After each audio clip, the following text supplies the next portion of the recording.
Hi, I'm Sean. This is my 2012 Jeep Grand Cherokee. It's got about 67,000 miles on it. I bought this truck brand new in 2012 because I was having my first kid.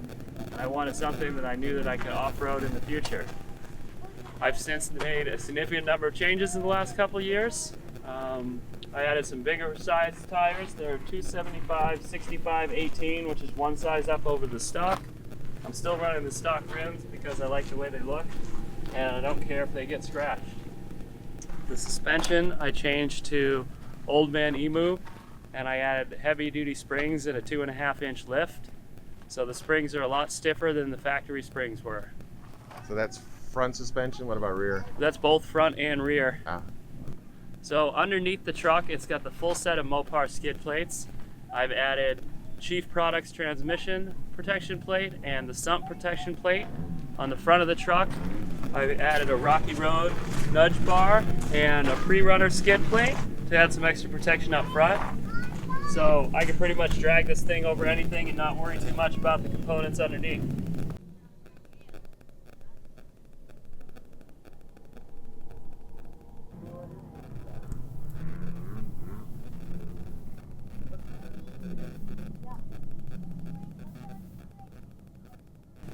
Also for armor, I've added the Mopar rock sliders.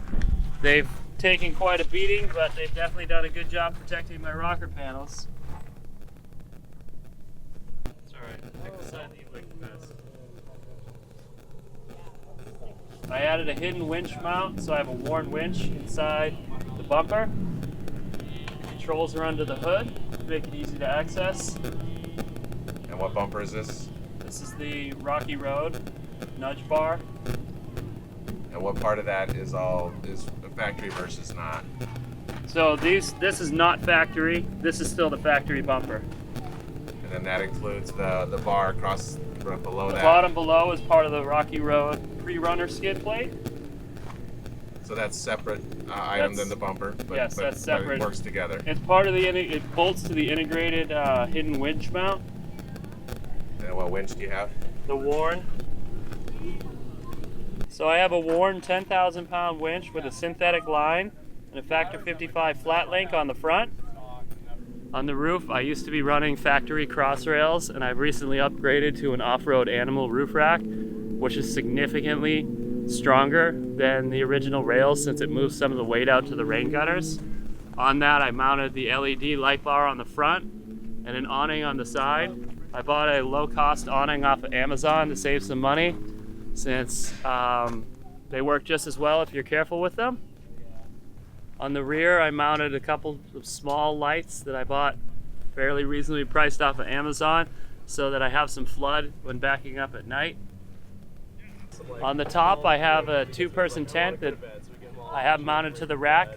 It actually bolts directly to the rack, which makes it really easy to install. I got it really cheap because I bought a used tent, but it works great.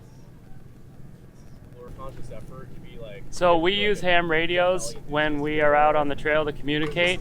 With the way the rack is built, I had no place to mount an antenna and have a tent up there. So I got a fender mount antenna, NMO antenna mount, and it works really well. So I remotely located the remote port for my winch under the hood so I could easily access it since it's hidden behind the grill. Is there anything else about the engine that you've done? Is this factory or? The engine's all factory. What is it? It's a 3.6 liter. How many horses does that do? I think it's about 285. Nice. So I added the ham radio into the cubby in front of the cup holders. It fits pretty well in there, makes it easy to use. Today I have the cup holder mount for my phone. I also have another cup holder mount when I use a bigger tablet for navigating. And in the front I also have a brake controller for towing a travel trailer. I put these 2 little switches right under where the headlight switch is, and those control my forward and rear LED lights on the light bar. I'll show you the setup I have in the back for my fridge and storage. So I recently added this Tortuga off-road fridge slide, which has double locking slides on each side, and then it also pulls out and has a work surface with another locking set of slides. So it's great for getting into my fridge. I built a cover over the top so that I can have some storage on the top. And then the left side I use some front runner boxes that fit really well. This time I only have 3 of them in there, and on top of the back one I can put Tonka trucks, which are important when you're carrying kids. And then I can use my strap and strap over all the boxes and Tonka trucks and have everything nice and secure in the back. The fridge is a Costway fridge. I bought it fairly cheap off of Amazon. I wasn't looking to spend a lot of money. So far it's been working great for me. Also, bonus is that I can fit the air compressor right on the front of the fridge slide, so that when I go to reinflate, it makes it a lot easier. Also on the rear, I have a hitch-mounted recovery point. It's one of those things where you hope you never need it, but I ended up using it just recently and it worked out really well. So here's the rooftop tent all closed up. I have a couple of quick fist mounts bolted on the side to hold the shovel. I also put a little piece of trim lock on the back of the shovel to keep it from chafing the paint off of the roof. This allows me to keep the shovel mount low enough that I can still run the tent.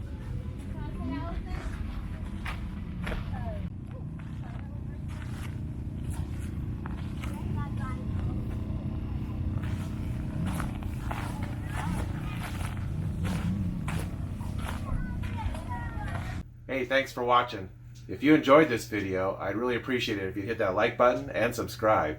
We'll see you on the trail.